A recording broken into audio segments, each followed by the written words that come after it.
नमस्कार, संतोष की रिपोर्ट में आप सबों का स्वागत है। और आज हम संतोष की रिपोर्ट में बात कर रहे हैं कि मोदी जी आप परसेप्शन की लड़ाई आज हार गए। जिस परसेप्शन की वजह से आप देश के प्रधानमंत्री बने और जिस छवि की वजह से आप बने कि बहुत ही मजबूत व्यक्ति के हाथों में देश है, मोदी है तो मुमकिन है, मतलब जो है सब कुछ मोदी है। आज से 3 दिन पहले माँ तुझे सलाम, मतलब जब जैसे ही इस पाकिस्तान से युद्ध का शंखनाद हुआ, यूं युद्ध ही कहे, भारतीय सेना ने जब से बमबार्डिंग शुरू किया, माँ तुझे सलाम की जगह पे लोग मोदी सलाम तुझे करने लगे थे। पूरा देश झूम रहा था कि सच में किसी ऐसे व्यक्ति के हाथ में हमारा देश है जो झुकने नहीं देगा, और इस बात तो पीओ को तय है। लेकिन आज सोशल मीडिया पर देख लीजिए, चैनल वाले भले भोपू बजा रहे हैं कि कूटनीति विजय हो गए, मोदी जी का जो चलाना है चलाते रहे, लेकिन वही सोशल मीडिया जो मोदी को के उस पराक्रम को जनता अंतिम व्यक्ति तक पहुंचाया, आज उसी सोशल मीडिया पर लाखों लाख लोग मोदी के उस परसेप्शन की चर्चा करते हुए मोदी को गाली दे रहे हैं।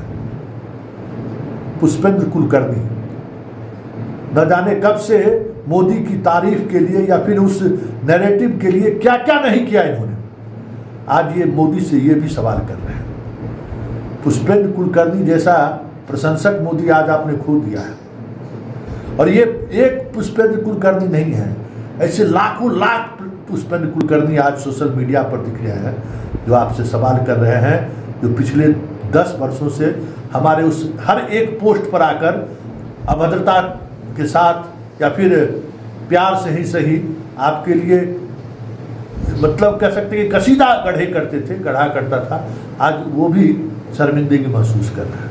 आज वो भी कह रहा है कि संतोष जी आप 2014 में ही सही पकड़ लिए थे कि ये व्यक्ति के हाथ में देश सुरक्षित नहीं है। सवाल ये नहीं है कि इस व्यक्ति के हाथ में देश सुरक्षित है या नहीं है। देखिए, हर बात पे राजनीति नहीं होती है। कल भी हमने कहा था कि अमेरिका की संगति में आप चुनाव जीत सकते हैं, युद्ध नहीं जीत सकते। आज जो कुछ भी हुआ, आप मीडिया के सहारे जो परसेप्शन बनाने की कोशिश कर लीजिए, लेकिन मीडिया ने इस युद्ध के दौरान जो परसेप्शन खुद अपना बनाया, अब किसी का भरोसा नहीं रहा मीडिया के परसेप्शन पर, जिसके सहारे आप 10 वर्षों से देश के प्रधानमंत्री, बस आप परसेप्शन के सहारे। सच्चाई यही है कि जो बात राहुल गांधी ने पार्लियामेंट में डोकलाम घटना के बाद कहा था, अगर उस बात पर आज सरकार अमल की होती तो ये स्थिति नहीं होती। आज सोशल मीडिया पर राहुल का वो बयान, संसद में उसने जो कहा है, आज सोशल मीडिया में छाया हुआ है। इंदिरा गांधी का वो भाषण, जिस भाषण में उसने कहा था कि हम पाकिस्तान इस युद्ध के लिए जिम्मेवार नहीं है, जो ताकत पाकिस्तान को हथियार देता है हमारी लड़ाई उससे है, आज वो इंदिरा का वो भाषण चल रहा है।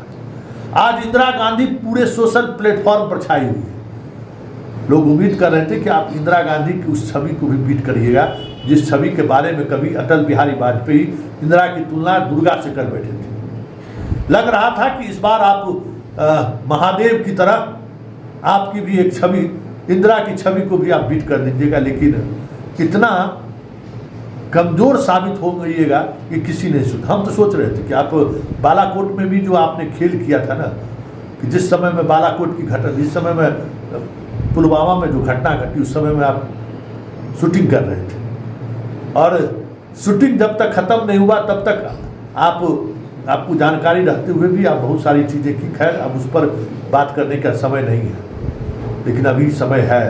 मोदी जी, विदेश मंत्री से इस्तीफा मांगिए। विदेश मंत्री ने जो किया है, पूरी दुनिया के सामने में भारत आज अलग थलग है। भारत के साथ आज कोई खड़ा नहीं है। चीन का सारा सामान ले हम, चीन का सब कुछ, आज चीन का बाजार भारत पर कितना निर्भर है, और पहली बार चीन पाकिस्तान के युद्ध के साथ खड़ा हो गया, तुर्की खड़ा हो गया, सऊदी अरबिया खड़ा हो गया, लेकिन आपके साथ कौन खड़ा हुआ? जो खड़ा हुआ वो भी ट्वीट करके पहले देश को, दुनिया को बता दिया कि हम भी बात करा दी है, अब युद्ध विराम होने वाला है। और वहाँ की मीडिया ने दिखा दिया कि मोदी के आग्रह पर, मोदी के बार बार फोन करने पर ट्रंप ने ये युद्ध विराम कराया। क्या छवि रही दुनिया के नज़र में। वहाँ का CNN ने आपको दिखाया ना, आईना दिखाया ना। आप यहाँ जितना आप बाछे खिलाने हैं कि हमको वहाँ से फोन आया तब हम विचार किए, आप खिलाते रहिए। दुनिया के नज़र में आपको दिखा दिया गया कि आपकी हैसियत क्या है। और मोदी जी आंतरिक पॉलिटिक्स में जो कुछ भी आप कर रहे हो, दुनिया ने आज समझ गया कि इस आदमी में कोई जान नहीं है, कोई हिम्मत, ये भारतीय नहीं है। जो भारतीय प्रधानमंत्री को दुनिया ने देखा ना, दुनिया ने गांधी को देखा, दुनिया ने नेहरू को देखा, दुनिया ने लाल बहादुर शास्त्री को देखा, दुनिया ने इंदिरा गांधी को देखा, दुनिया ने राव को भी देखा, नरसिम्हा राव के भी इकोनॉमिक पॉलिसी को देखा, दुनिया ने राजीव गांधी को भी देखा, उसके उस साइंस वाली विजन को भी देखा, दुनिया ने मनमोहन सिंह को भी देखा, दुनिया ने अटल बिहारी वाजपेयी जी को भी देखा। जिस वाजपेयी जी ने परमाणु विस्फोट करके दिखा दिया कि हम किसी भी प्रतिबंध की हम चिंता नहीं करते हैं, पर करेंगे तो करेंगे। अमेरिका तमाम बंदिशों के बावजूद भी देश वहाँ खड़ा रहा और मजबूती के साथ खड़ा रहा। आपकी तरह पीठ छुपा कर कोई नहीं मांगा। तो आप इस परसेप्शन के लड़ाई में पूरी तौर पर हार गए जनाब। और अब आपको की वापसी पता नहीं, बहुत मुश्किल है, क्योंकि आपका परसेप्शन यही था, टेररिज्म, आतंकवाद, मुस्लिम सियासत, पाकिस्तान को नाको चना चबा देंगे, POK कब्जा कर लेंगे। यही ना, ये पार्लियामेंट से पास किए हैं अमित शाह कि POK पर हम कब्जा कर लेंगे। क्या हुआ? इस युद्ध को लोग उसी तरीके से लोग देख रहे थे कि इस बार POK कब्जा हो ही जाएगा। तो जो छवि आपने बनाई थी ना, वो भले ही आभासी छवि नहीं है, लेकिन जनता ने उस पर भरोसा किया था। आज वो सारी छवि आपकी ध्वस्त हो गई है। और हम कह सकते हैं कि आप नैरेटिव या परसेप्शन की जो लड़ाई थी ना, उस लड़ाई में जैसे राहुल गांधी के पप्पू का जो एक लगा, उसको निकालने में कितना वक्त लगा, उसके पूरे देश में यात्रा करना पड़ा, 3600 किलोमीटर पैदल चलना पड़ा, लोगों को दिखाया कि नहीं, हम मेहनत कर सकते हैं, हम फाइट कर सकते हैं। उसके बाद उस पप्पू के परसेप्शन से अपने आप को बाहर निकाला। और हम मीडिया का जो परसेप्शन था ना, जिसके सहारे आप इतने दिनों तक 56 इंची का सीना और क्या क्या दिखा रहे थे, वो सारे के सारे परसेप्शन आज ध्वस्त हो गए। हालांकि इससे देश को बड़ा नुकसान हुआ है, और इतना नुकसान हुआ है जिसकी भरपाई करना पता नहीं कितना दशक लगेंगे। क्योंकि जो कुछ भी हुआ इस युद्ध में, पहली बार पाकिस्तान आंख में आंख मिलाकर बात करने की स्थिति में। हमने अपना सुखोई खोया है कि नहीं खोया है, इस पर आज भी डिबेट है, लेकिन कुछ न कुछ ऐसी बातें हुई हैं जो कहीं न कहीं हमारे पूरी सैन्य प्रणाली पर सवाल खड़ा हुआ है। सभी सवालों का जवाब मोदी जी आपको देना होगा कि आज दुनिया के पटल पर भारत अकेला क्यों खड़ा है, क्यों एक से एक साथी हमारे इस मौके पर हमारे साथ खड़े नहीं हुए। हथियार से लेके सब कुछ IMF से लोन तक दिलवा दिया अमेरिका, और कहते हैं कि ट्रंप ट्वीट करके कह दिया कि हो गया। वाह रे वाह, उसकी क्या जल्दी? आप उसको कहते हैं कि हम बात करेंगे, हम इसकी घोषणा करेंगे, पाकिस्तान घोषणा करेगा। ट्रंप की इसी तरीके से बालाकोट में भी हुआ था कि अब पायलट छूटने वाला है, भारत के लिए गुड न्यूज है।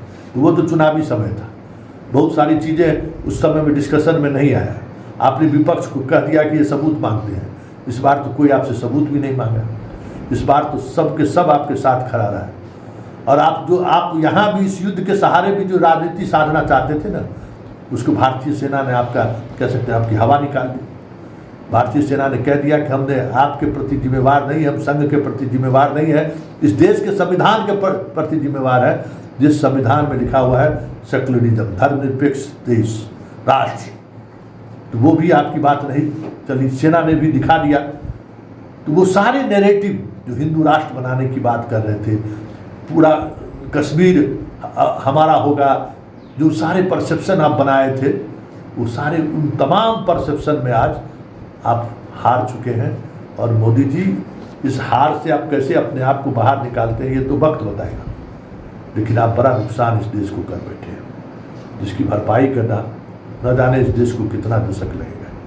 चलते चलते हम अपने दर्शकों को राहुल गांधी का वो पार्लियामेंट का वो बयान सुना देते हैं जिसमें उन्होंने डोकलाम और चीन के सैन्य कार्रवाई पर राहुल ने उस वक्त सचेत किया था देश को, मोदी को, कि आप जो आप समझ रहे हैं वो चीज़ें नहीं है, देश बहुत आगे निकल चुका है, हमारे पाकिस्तान और चाइना के बीच इस तरीके के रिश्ते हो गए हैं कि अब पहले वाली स्थिति नहीं है।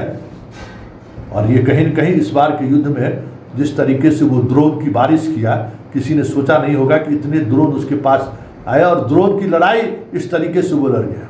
हम सेल्फ डिफेंस करते रहे, हम अपने आप को बचाते रहे, उसके आक्रमण को झेलते रहे। आखिर उसको ये टेक्नोलॉजी आया कहाँ से? हमारे प्लेन को उड़ने नहीं दिया, ये टेक्नोलॉजी उसके पास कहाँ से आया? यही राहुल गांधी कह रहे थे ना कि आप जो सोच रहे हैं ना जिस बात को, हाँ, परसेप्शन की लड़ाई में आप जीतते चले जाइए, लेकिन देश हार रहा है, ये बात आप समझ लीजिए। ये बात राहुल ने उसी दौरान कहा था। सुन लीजिए राहुल ने क्या कहा, और आज देश उसी जगह पर खड़ा है जहां राहुल आज से 4 साल पहले पार्लियामेंट में अपनी बात के दौरान बातें कही थी। 1 second, please. The single biggest, you can ask anybody who understands, the single biggest strategic goal of India's foreign policy has been to keep Pakistan and China separate. This is fundamental for India. And what you have done is you have brought them together. Today, do not be under any illusion. Do not underestimate the force that is standing in front of you. Do not underestimate the power that stands in front of us. Do not underestimate it. You have brought Pakistan and China together, and this is the single biggest crime that you could commit against the people of India. China has a clear vision, and I can clearly see, without any confusion in my mind, that China has a plan. China has a plan.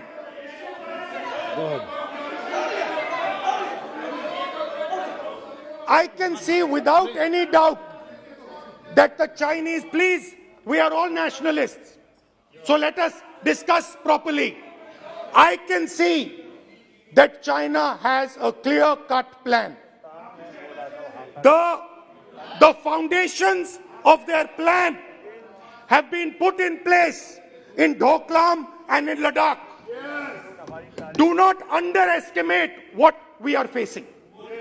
This is a very, very serious threat to the Indian nation. This is a very, very serious threat to the Indian nation. Wake up. We have made huge strategic mistakes in Jammu and Kashmir. We have made huge strategic mistakes in our foreign policy. And if we do not correct those mistakes, what are the mistakes? I have just told you. You have brought China and Pakistan together. You have brought China and Pakistan together. You have taken the concept of two different fronts and converted it into one unified front.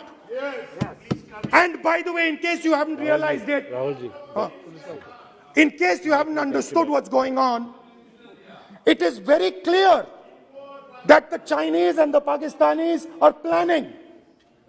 Look at the weapons that they are buying.